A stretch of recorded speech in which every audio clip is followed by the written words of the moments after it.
All right, everybody. Welcome to the Native Wit.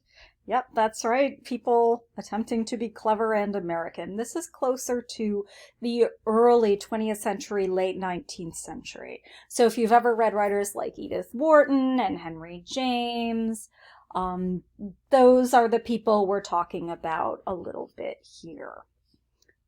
So welcome, welcome. This is the last chapter you don't have to read, chapter 4. Alrighty.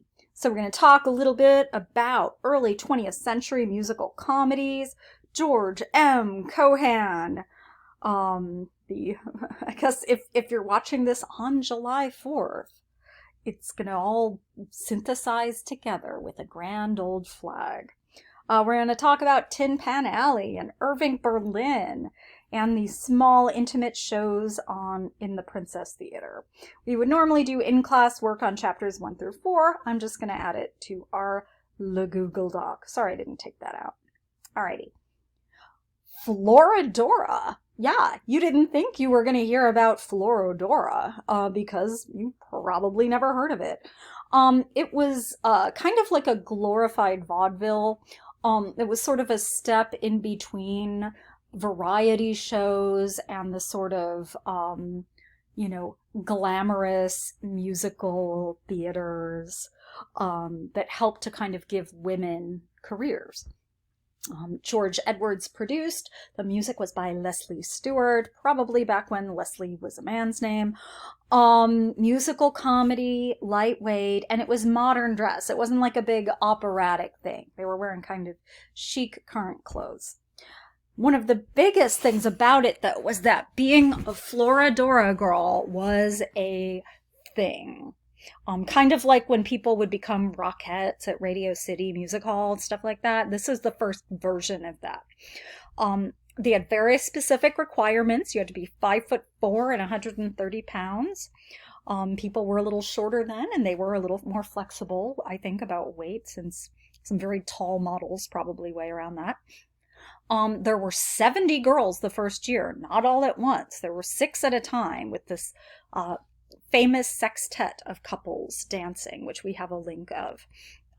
But the original 6 each married millionaires. And of course, this is millionaires in like 1900. That's very exciting. And, we might be cynical about it, and we would certainly have a place to do that. But, Lavinia Fenton gets to be a duchess. There weren't that many ways for women to move up.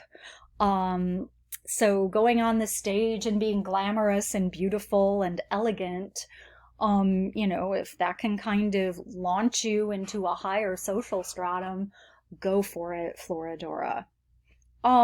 The Floradora in the home. This is a drink recipe. Views are not those of the University of West Georgia. But, it's summertime, and I figure if you'd like to have a, cold adult beverage, especially since we have several graduate students in this class who I'm sure are of age, feel free to enjoy that responsibly, perhaps while watching a musical or two. Unless it's terrible, in which case, don't. Next up is George M. Cohen. When I was in like 3rd grade, our chorus sang "You're a Grand Old Flag," and I think we like marched on the stage. So this is sort of the high point of that Disneyland, Main Street, USA, Mary Poppins kind of era, where there's flowy dresses and county fairs and some technology, but not too much, and World War I hadn't happened yet. And this is kind of that time period that a lot of people later in the 20th century look back on and kind of want to go back to. Around this time, though, there was some innovation. The subway helped to bring people in from the suburbs to keep watching shows on Broadway. Cohen also wrote "Give My Regards to Broadway." So like a lot of kind of self-anointing, self-mythologizing works of Americana. "You're a Grand Old Flag" is interesting. I mean, a lot of these patriotic songs are interesting, especially in our current moment where patriotism has a political leaning to it these days. Just saying you're an American and enjoy it, it isn't even enough for a lot of people, where they assume you have to have a particular take on your national identity. And, maybe that's because we've progressed in some ways, but maybe it's because we have more conflict that is explicit and central to our culture. So that question of how can you be patriotic but not political? How do people respond to patriotism? Are there entertainments that make you feel patriotic? Tin Pan Alley is one of those things that you hear about and don't necessarily know what it is. So here I am telling you about what it is. So this is a photo. Again, we're in an era now where photography exists. So hurrah. So we get actual photographic evidence of some of this stuff. It was called that because as you walked up and down the street, so many songwriters and publishers in Manhattan that you could hear pianos tinkling through the alleyways, especially on days where, maybe the weather was a little bit warm. This is sort of pre-air conditioning, so you'd have all kinds of pianos competing with one another for your attention. And it probably would just sound like a bunch of pans clacking around. A lot of the songs that came out of there kind of came from minority sensibilities, but were repackaged for white audiences. Sometimes you have Jewish songwriters, some of them have African-American influences, and, some of this culture kind of goes together. There's a really interesting video, I'm going to see if I can find it, about Jewish composers and instrumentation and kind of how the jazz age intersected with that and how musical theater afterwards intersected with that. It's really interesting. In terms of what's sold, again, people would just buy sheet music for each song, kind of like they did with the broadside ballads, except more people could kind of play the piano and plink it out. Sports, always a big deal. Take Me Out to the Ball Game. Someone had to write that song, and they did. And I'm guessing of all the songs that we've talked about so far in this class, Take Me Out to the Ball Game is one you might actually know the words to. And if not, you'll know it when you hear it. One of the biggest blockbuster massive hits of all time was a song called After the Ball. And this recording of it is like the original guy recorded right before he died, right when sound recording started. So it really is like being brought back to like 1890 when you hear it. It's amazing.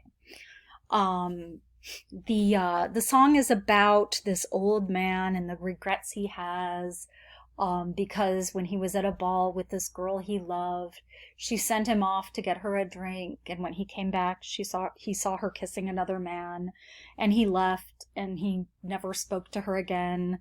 But then later on, a long time later, he learned that it had been her brother giving her a peck of some kind. So yeah, this is why, go over and say hello and find out who the guy is. Lesson learned. Smoke Gets in Your Eyes is kind of an amazing song. Listen to this recording of it. It's stunning. It kind of plays around with form in that it just sort of starts and all of it is melody, and it's a story sort of at the same time, and it just feels incredibly modern. So give it a listen, and you'll probably notice how much more it seems like a song that could come out in recent years. Irving Berlin, very, very popular as a songwriter goes. His very first hit was sort of a jazz-inspired one. Again, jazz, you have a predominantly Black American art form, and ragtime kind of adjacent to that. My knowledge of jazz history, not amazing, but we're going to talk about Irving Berlin. Alexander's Ragtime Band. You've probably heard you probably will recognize it when you listen to the clip. So yeah, quote unquote, wholesome middle class way tends to mean palatable for white audiences. And again, if you've ever been to Disney World or Land, that Main Street USA music kind of pumped in as you're walking around. Like, this is exactly Tin Pan Alley. This is early 20th century. So yeah, lots of stuff. Simple Melody from Watch Your Step. You can take a look at that when you get a chance. Easter Parade is just one of the most beautiful performances with Judy Garland's voice singing it. It just matches her voice perfectly. This isn't necessarily what Irving Berlin was thinking, but, some of his songwriting was just, song-based rather than album-based, rather than an entire musical-based. Being able to sit down and create a moment and create a sound and create a melody, was really a skill that he possessed. The Princess Theater. This is, a lot of writers collaborated on a series of shows. And this is about writing for a smaller theater. There's a shift kind of from spectacle, like when we talked about The Black Crook, to script and like witty repartee. More intimate shows. I think we can also assume that means less accessibility for a broader array of social classes. You'll notice it's fashionable, pretty upper class characters, farce type plots where, somebody's hiding under the bed because he got caught cheating, that kind of thing. And so there's some examples of songs from there. And so some concluding questions, and this is to think about with all of this stuff. Now that we've looked at this giant array of works, think about what the early years of American theater were like, the early musicals, conflicts. There's cultural appropriation, there's exclusion, there's high culture, and elitism, there's middle class and working class culture. Who gets to speak to whom and in what way. If white audiences are speaking to one another about Black issues. If Jewish writers are trying to kind of whitewash some of their content. If they're also appropriating from Black culture. There's so much going on. However, I also want you to think about groups represented on stage or behind the scenes. And also, what do you kind of wish we still had? If you heard any of these and think, I'd kind of like more of that. Maybe you want more Floradora options. I'm all ears. I'm interested in hearing it. Thanks a lot.